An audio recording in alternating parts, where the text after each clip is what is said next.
This video is brought to you by HalloCasa. Our tool transforms independent local real estate agents to global real estate agents. Create your own profile for free and get contacted by international investors. Sign up with the link in the description. Hello and welcome everyone to our 150th session of HalloCasa. My name is Mike and today I'm talking to Andre de Villiers from Cape Town, South Africa, an international investor, experienced real estate agent with over 30 years of experience in the global property market. Andre is a Cape Town property expert who has been in Cape Town real estate since 1984 in various capacities, including managing director of ERA Steer, which had 15 offices in Cape Town before joining the Charles Everett Group. More recently and currently has been involved in property development in Brazil, where he currently lives, but also still maintains an active involvement in real estate training in South Africa. Andre, we know each other already very well. We have been involved quite a lot. You have been very involved in HalloCasa already. Happy to have you on the show now. Why don't you introduce yourself to our audience? Thanks, Michael. Yeah, when you tell me that I started in real estate when you were born, that's not really a very nice way to start a friendship, is it? Yeah, I have been around for a long time, and I have been really in all that time being very focused on real estate in Cape Town, in different parts of Cape Town. 7 years ago, I left Cape Town and went to Ireland, where we were living for 7 years, and I was involved in real estate there for a while, also doing my own things, not involved in sales actually, but just my own development of properties that we'd bought that needed to be refurbished and that sort of thing. But 16 years ago, I bought a farm in Brazil. Last year we moved from Ireland to the farm in Brazil. I'm married to a Brazilian, which happened after I bought my farm in Brazil. And so we're living here now, and I hope I'll be here for a long time. But I'd like to talk about Cape Town property, obviously, which is my speciality. Yeah, exactly. Let's jump directly into Cape Town itself. For anyone who has never been there, like myself, give us an overview of maybe also the neighborhood, climate, and geographically, first and foremost. Okay, so the Western Cape is one of South Africa's regions. And look, South Africa is a fair-sized country, so all of our regions would comfortably, be a sizable country in Europe. So when I speak about Cape Town, I would also be speaking a little bit about the Western Cape, which is the southern tip of Africa. The capital is Cape Town. Actually, we have quite a strong independence movement, which I won't go there at the moment, but it is an area with a strong identity. A la Catalan. It's an economically very vibrant area for various reasons. So most of the time, I think people would associate Cape Town with being one of those very beautiful parts of the world. It has a very good film industry. People come to Cape Town from all over the show to make advertisements and to make movies, because we have an incredible natural variety of terrains. So from Cape Town, in an hour, you can be in a desert scene, you could be in a tropical forest scene, you could be in a coastal scene with beautiful white beaches, or you could be in vineyards. You can be in mountains, you can be in plains. I mean, really, I've traveled a lot. I mean, I've been to 64 countries. I've never come across any place that has that incredible diversity. So for real estate, obviously, it's been an amazing place because, again, depending on where you want to live and how you want to live, whether it's a golf course or seaside, and we've got a beautiful coastline. So there's, so much coastline developments. And then we got beautiful mountains. I mean, high mountains, not hills, proper mountains, which are, of course, the most famous mountain being Table Mountain, which is pretty iconic and is the symbol of the city. We call it the mother city, by the way. That's the term Cape Townians would use for Cape Town itself. So there's this enormous diversity in the real estate that you can come across and investigate, from beautiful security estates. They've become very popular. We can talk about why just now. Very attractive apartment buildings, wine farms. We have a lot of Germans, a lot of Europeans, but a lot of them have been Germans who've bought wine farms in Cape Town. We have areas that look like Monte Carlo, the Atlantic seaboard with areas like Clifton, Bantry Bay. I mean, these are, if you just see photographs of them, you think, wow, where is that? And how has the entire, let's say, country evolved during a couple of, let's say, last 10 to 20 years? Give us an overview there, regarding also maybe investment. Well, politically, we've gone through some very challenging times. Everyone knows, the word South Africa goes with apartheid, which dominated the political nature of the country and the racial issues and problems and challenges that the country has had, which a lot of people would say they're not issues that have been resolved. And they're not issues that can be resolved instantaneously. So there's been a massive change in the political power in the country. We can't say the new government, because it's been decades now that the African National Congress has been ruling the country. However, what's important, because of the regions, I mentioned we've got these different regions, and the Western Cape is the region that I like to focus on, where I was born. That is a region that's not actually governed by the ruling party of the African National Congress. And actually, nobody could disagree with me that there are many regions that are run very badly. They have got enormous challenges. The infrastructure has been eroded, and there's been a lack of investment. There's been a lot of corruption, etc. But with the focus on the Western Cape, this has been a shining example to the country as to a region and how it should be administered. This has impacted positively on property investment in the area very significantly. So we talk about semigration as a major factor that has benefited the Western Cape region. And what semigration means is people who have the wealth and have resources and the means have moved to the Western Cape from other parts of the country. So the city that most people would associate with South Africa is Johannesburg. That is the largest commercial center. It's actually not a capital. South Africa is a bit weird in many ways. We have 3 capital cities. Pretoria, which is near Johannesburg, is a capital city. It is the administrative capital. We have a judicial capital, which is in another region in the Orange Free State, which is in Bloemfontein. And then we have the legislative capital in Cape Town. A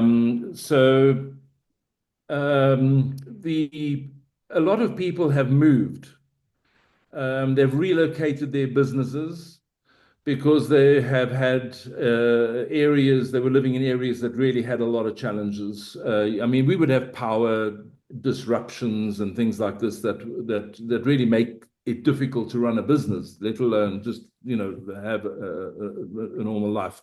Whereas in the Western Cape, these were either far less of a problem because of a better managed local government. So that's not party political position that I'm taking. It's just the fact of the matter. Yeah. And So a lot of basic financial resources were flowing in towards that area exactly. internally. Yeah, So, exactly. I would say that in the last 10 years, if you take that as a period of time, we have not been inundated with overseas buyers. I mean, we just haven't.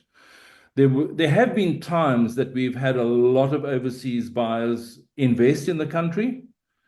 And I think it is happening again, because people are actually looking at Europe and saying, well, you know what? We didn't expect to have a war like Ukraine going on in the middle of Europe. So people's assessment and of stability and security has changed. Mm-hmm. A lot of people in different parts of the world are having a look and saying, well, you know, the areas of the planet that we thought were, you know, stable and secure, maybe they're not as stable and secure.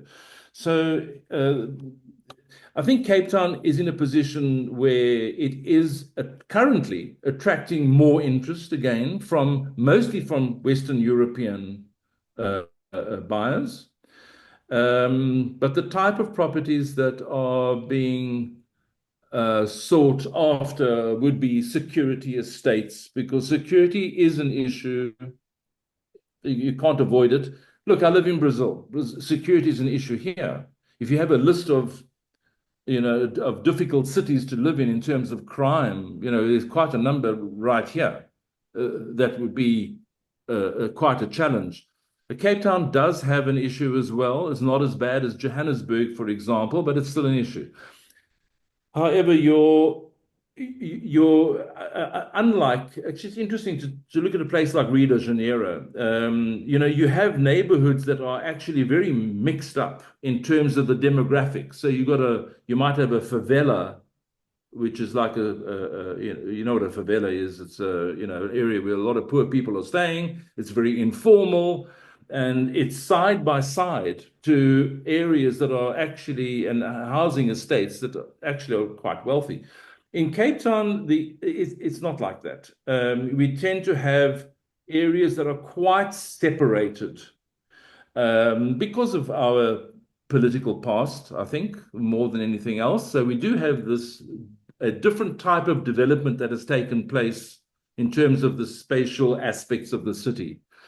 So people who are comfortable with Cape Town, and I don't think people come to Cape Town and just decide to buy something. Cape Town is a destination where people who know it and love it will decide they want to come back. And they will understand the city a lot more. It's not a place for an impulse buy. And people who do know and love the city for so many good reasons, they will know that they will buy here or they'll buy there or whatever, the different areas, and the crime rate in different areas is very different. Let's go to Cape Town itself and maybe like a bit more segmented into the neighborhoods. You grew up in Cape Town itself, you know exactly like what's going on. Give us maybe like a more detailed overview of each neighborhood or one of the main neighborhoods.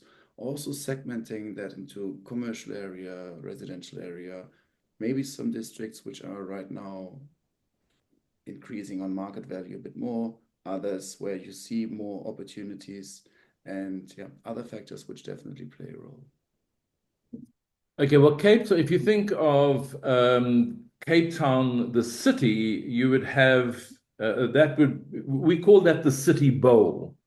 And that's the main commercial area. And very interesting thing about the city is it wasn't a city that anyone lived in. Unlike Europe, where people would live in the city, or really most places, it was a city that was dead at night. Unless people were coming in for entertainment or whatever, but nobody lived in the city. That has started changing, and it's certainly a very significant aspect of the change in the city itself. So I've bought an apartment, for example, that's in the city, and you actually wouldn't be able to buy many apartments in the city even 15 years ago. It's a relatively new trend. So you have the periphery of the city where people live, but not inside the center of the city itself. So as I say, that's changing. Now, if you have a look at the other major areas, so I wouldn't say neighborhoods so much. You do have neighborhoods. For example, we would have a Malay Quarter. These are more tourist. These are more interesting from a tourism point of view. We have a gay area that's very well known, very established. And then we would have, the community. The community itself tends to gravitate towards staying together with people who have more commonality, as happens around the world. So the northern suburbs of Cape Town, literally the north of the city, would be a lot more Afrikaans. So for people who know a little bit about South Africa, we have an Afrikaans, which is a Dutch-derived language, Afrikaans-speaking community.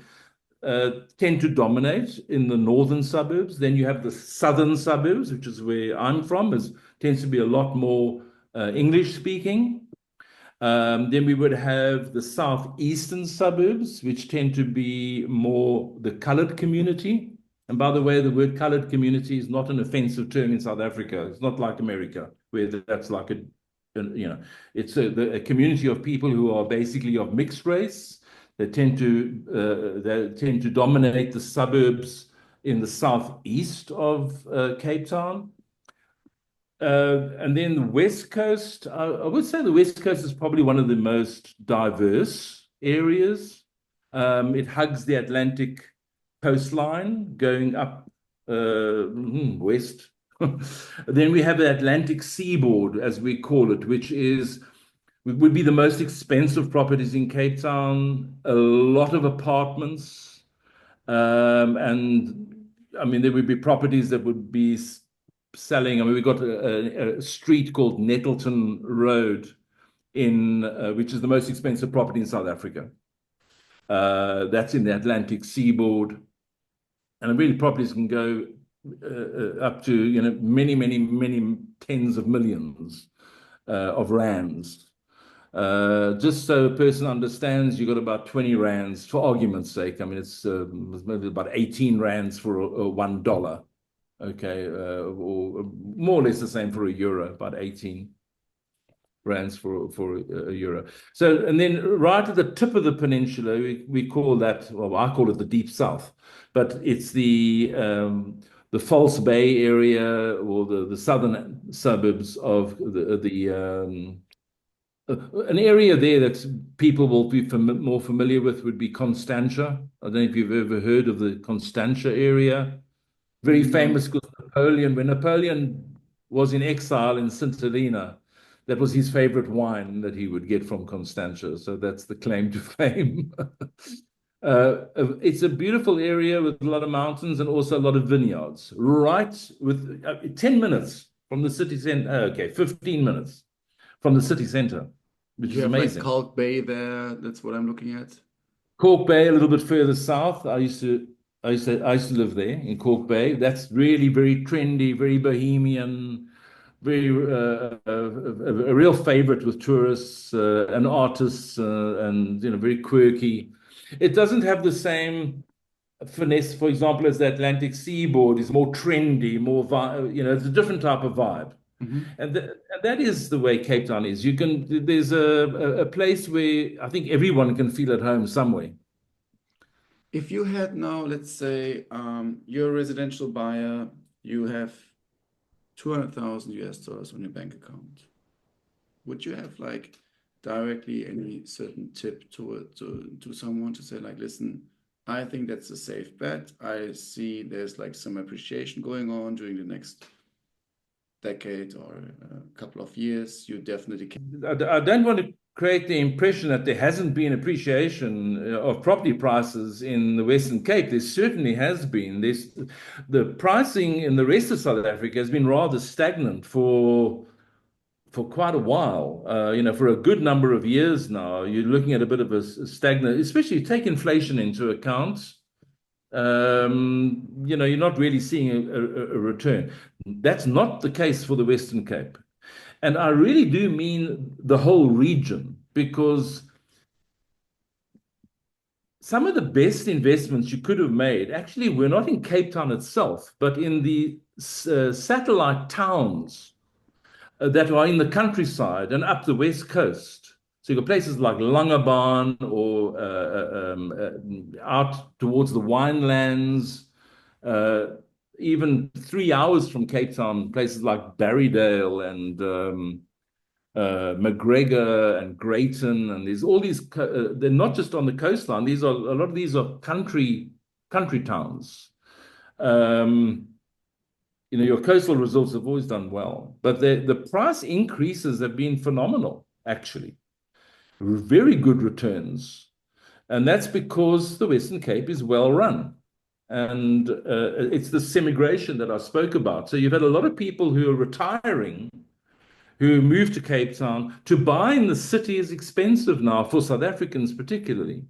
So it's put a lot of pressure onto the satellite towns, as I would call them, that are 1 hour, 2 hours, 3 hours from the city. And they've been very big difference. Regarding the buying process, if I say, hey, I would like to go a bit deeper regarding this topic, how would be basically the process be if I am a potential investor and I want to go and potentially buy? Okay, so South Africa, again, we have an interesting history. So we have Roman Dutch law, but commercial law in South Africa actually follows British law. So when it comes to family law, when it comes to the law of real estate, we follow Roman Dutch law. So we've got South African law is a bit of a mixture of the two.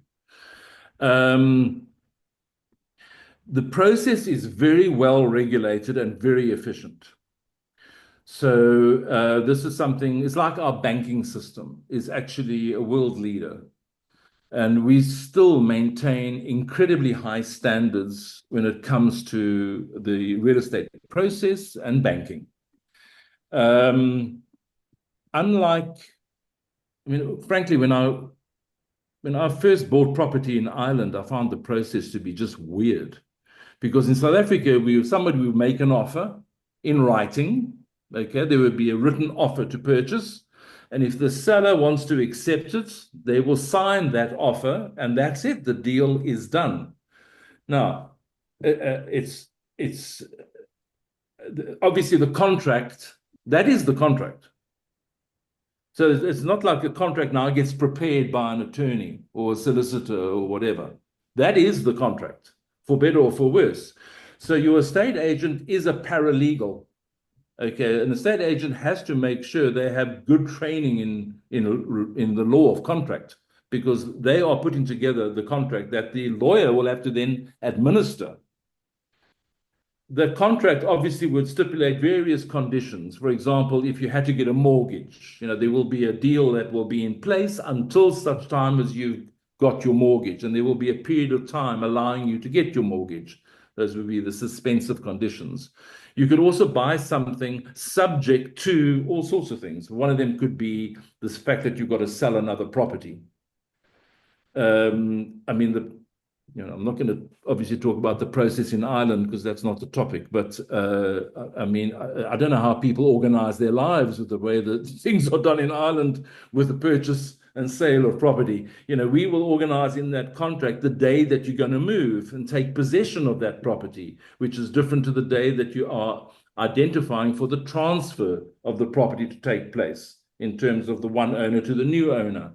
So our process is very regulated, it's very reliable, it's very fast in terms of being able to conclude an agreement.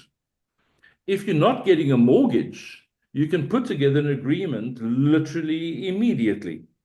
If you're going to pay a deposit with the balance being paid later and the money is available and there's proof of the money being available and you're not getting a mortgage, as I said, then the whole structure of the deal can be very final and arranged very quickly. With all the checks and balances of trust accounts, etc., you do not have a situation where you end up with a buyer having a lawyer and a seller having a lawyer, like you do, again, in Ireland. You would have the seller appointing an attorney to administer the process, and that attorney will look after the interests of the buyer as well and make sure that everything happens. So sometimes we'll get foreign buyers who will come who don't understand that process and tend to look at it and say, yeah, but that attorney is going to be looking after the interests of the seller then. But it actually isn't like that. I mean, the attorney is appointed by the seller, but they do look after the interests of all parties concerned. They have a fiduciary responsibility to do that, although they are appointed by the seller. And the buyer pays the fee to the attorney, not the seller, although the seller appoints the attorney. So it's an interesting difference compared to some countries. I have a friend, he's from South Africa, and he says there's definitely still some safety concerns and dangerous. And on the one hand, you have Cape Town, which is sort of a bubble with a lot of experts, but then also he's from Durban himself. He says it is once you, let's say, are not very, very wealthy, you're exposed to some severe potential danger. And I also appreciate the conversation with you because I know you're not sugarcoating. So give us like an overview there, maybe what can we expect, how dangerous, and maybe only focusing on Cape Town itself. How dangerous is Cape Town from a European perspective, from someone who is used to European safety? Yeah, okay. Well, in fairness, the developing world presents all sorts of challenges that Europe doesn't even have to, well, that Europe in some instances is discovering.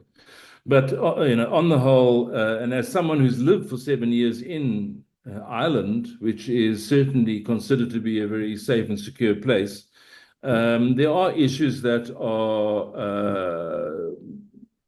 we would face in Cape Town. And once again, I'll say, or here in Brazil, where I've chosen to live now, that are not things that you would probably normally have to consider as a person living in Geneva, Switzerland, or whatever the case may be. But there's another side to that. Cape Town is a very vibrant, exciting, stimulating place to live in. So is Brazil. So it depends on who you are as a person. If you're going to be somebody who's going to wake up every morning and be terribly concerned about, security, etc., then I don't think you should probably really look at most developing countries. They all represent, to some extent, a bit of lawlessness and challenges when it comes to a large number of people who are unemployed. In fact, desperate. So South Africa has, and I will say South Africa because it's a national figure, the highest disparity in the world between wealthy people and poor people. So we have, now that's, I must say, is something that would be very different to me living here in Brazil. I don't see that gap, that very massive gap between rich and poor. There's a lot more people in the middle who aren't very well off, but they're not desperate. So Africa is well known for pretty extreme poverty. That's not new. So if anyone wants to go and look at living in Cape Town, they just need to be as deceptive as it may be, because you can take photographs of yourself in Cape Town and you think you are in the wine lands of France and everything else. But one has to just face the reality of the fact that you are sharing a very magnificent and beautiful city with people who have got nothing. And there are a lot of people who have an enormous amount. One of the things that I personally find very difficult about, and I'll just talk about living in Cape Town because that's my experience, and that is people who are wealthy seem to have no problem showing their wealth. In Brazil, that's something I find very different. The wealthy tend to be a little bit more reserved about actually, I'll be criticized for this, for saying flaunting it. Okay. Being quite, driving super expensive vehicles, cars that are, are just unbelievably cool. But doing that in an environment where people are unbelievably poor, for me, there's some issues there. So the lifestyle that a small percentage of the community in Cape Town live is very much at odds with the reality. And I'm no socialist. I'm not. I'm a libertarian. But the fact of the matter is, when you're talking about security, you just have to look at the way society is structured, and the issues that come out of that, regardless of your politics. So living in Cape Town has got some challenges. Yes, people who are wealthy live in, if they can, if they've got the money, they will live in security estates, or they will have private security if they don't live in a security estate. It's just going to be part of your budget is to make sure you have private security, and not everybody wants to live like that. On the other side, you have a tremendous standard of living if you discount certain things that I would include as part of my standard of living, when it comes to the value for your money in terms of the restaurants you can go to and the lifestyle that you can lead. So there is a conflict here that people have to come to terms with. If you want to live in Cape Town and be happy living in Cape Town and you've got a lot of money, you can do that. You can create a bubble that you live in. And many people do. Many friends of mine and many family members of mine, they do. They might argue with me about the term bubble, but I would describe it that way. Someone selling something outside with a hooter. Regarding maybe the trends of the entire ecosystem in South Africa, Cape Town, and both economically, politically, where do you think the country and also Cape Town are heading? Recently, we had a very significant change in the government, in that the government, for the first time since Nelson Mandela and the whole post-apartheid period, the ruling party, the national ruling party, the African National Congress, actually lost its majority. So we now have a government of national unity. And this is not, it's not without its challenges, but it does change the way the country is being run. There is shared decision making. We have some more competent people in certain government departments doing a better job. There's a lot more scrutiny on what's going on.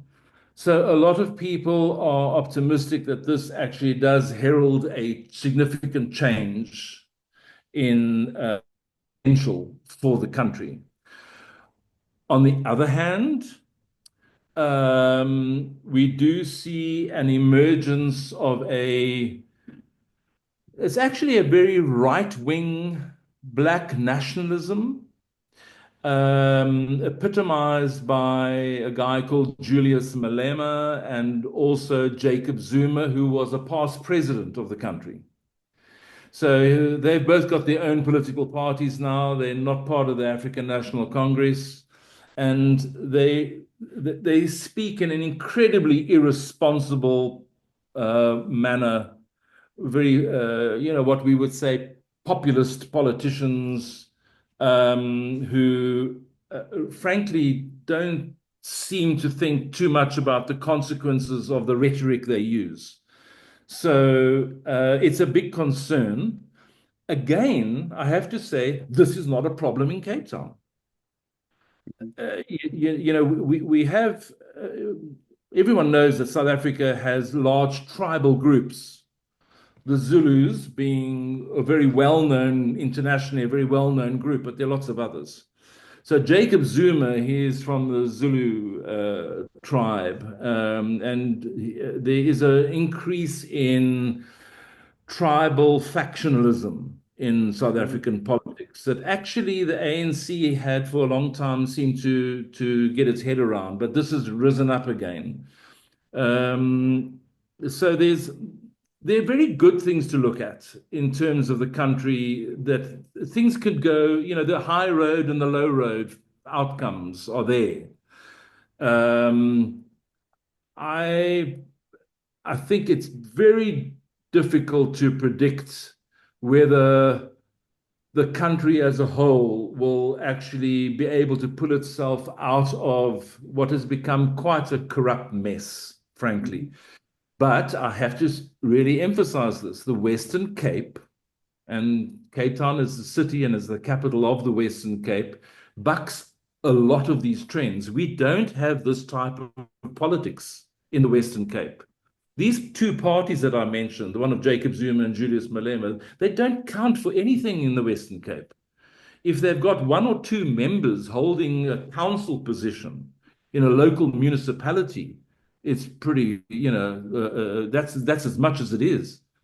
Our region is run by the way, our region is run by a party I don't support. So I'm not here backing, some particular opinion. It really is an objective opinion, maybe more objective than some people will appreciate.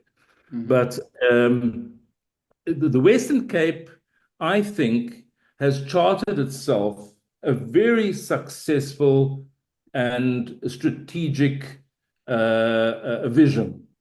And the civic society is very strong. The business society is very strong. And there's a tremendous effort being made to reduce the income disparity between the rich and the poor. But the numbers are very much against. The better our region does, the more people from other parts of the country move to it. So we have an internal migration that is almost working against us. Because as you trying to improve the lives of people who are living there, so it attracts more and more people that come, not just from other parts of South Africa, but from other parts of Africa. So we have a massive migration towards the Western Cape because it's been run properly, because things work. You switch on the tap and clean water comes out. I'm afraid that's not the case in many parts of the country. It's just not. If you switch the light on, the chances are in the Western Cape, your electricity goes on. That's not the case in the rest of the country. So more and more people are looking at moving, not just because they're wealthy, but because there is a opportunity for a better life in the Western Cape area. I understand. You touched upon like so many things right now, and it's actually a lot of information you're giving us regarding South Africa, and I love your detailed responses and your elements on talking about South Africa and Cape Town between the lines. You're not giving us just like a high-level overview, but you're really going into depth regarding every topic I'm asking you. I know your time is limited. Give us maybe some concluding thoughts and ideas, finalizing this podcast and saying, okay, in summary, this is what you would like the audience to take away from this interview, so that they have an idea of what's going on right now, the state of the current state of Cape Town right now, and maybe you can give us like also some final tips there. Well, I think there are a lot of people who know me who know that I've left the country. And that's pretty much the way they will see it. They'll say, oh gosh, okay, well, you were here, but you've left. I'm a Cape Townian first and foremost, although I'm an Irish citizen, okay, because of my mother. And although I have a home in Ireland or in Europe, depending on how you want to put it, I am a Cape Townian first and foremost, and I always will be. Since I left the country, I have bought property. So, and property that I own there, I haven't sold it.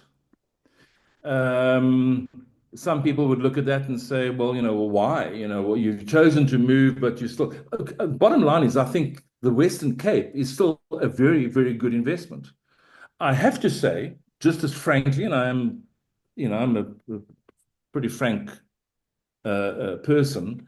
I would not have retained any property anywhere else in the country, in South Africa. I wouldn't. If I owned property in Johannesburg or in Durban or whatever, I would have sold it and done the best I possibly could. What I probably would have done, however, because of things like tax and everything else, I probably would have taken my money and moved it to Cape Town and actually bought more property in Cape Town. Cape Town still represents an outstandingly good place to buy. Your rents are excellent. You get very good rentals. The law is very good for property owners. Fair, but I compare the legislation as a landlord in Ireland, where I have properties. My gosh, the legislation is so in favor of the tenant. For me, it's absurd. So your rental return, your rights as a property owner, the security of your investment, the return that you get, makes Cape Town a very, very interesting place on this planet to consider.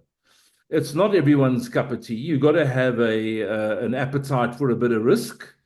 Because when you look at everything on paper and you listen to someone like me, you think, okay, hang on, maybe I shouldn't. And actually, there's a lot of reasons to look at it objectively and come up with an answer that it's a very good place to invest. I really do believe that. But you have to have your eyes open. You have to, as I say, you have to have an appetite for risk. But it doesn't matter. Wherever you buy in the world, the less risk, probably the less exciting it is going to be as an investment. Cape Town has got a fantastic future. There is every sign that the strong, capable, competent government that runs the region isn't going anywhere. It gets stronger with every election. People are not stupid. It doesn't matter if they're rich or poor. They can see their lives are improving, and they can all have a look at other regions in the country and see what's going on there.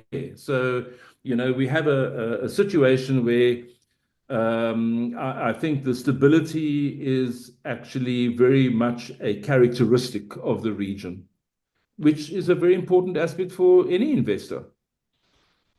So when you look at it at one level, it might not look quite as stable as it actually is. It's a very interesting part of the world. It's certainly the most beautiful part of the world I've ever traveled in. And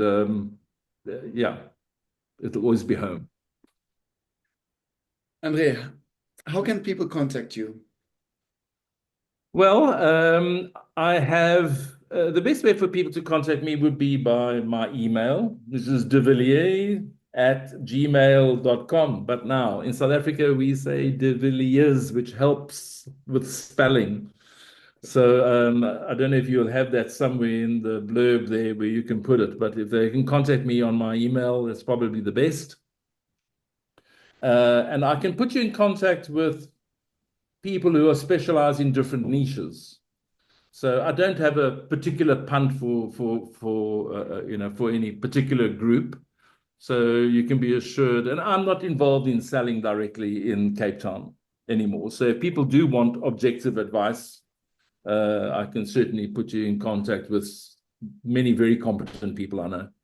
Absolutely. That would be amazing to have them on the show. And then we can also go regarding their topic more into detail, property prices, maybe some ratios regarding rent versus property prices or square meter prices, anything like that. Absolutely. I'm always happy to have people on the show who are very, literally experts in their field. Andre, thank you so much for your time. I'm sending the best regards to Brazil, and we talk soon. Okay, thanks for time.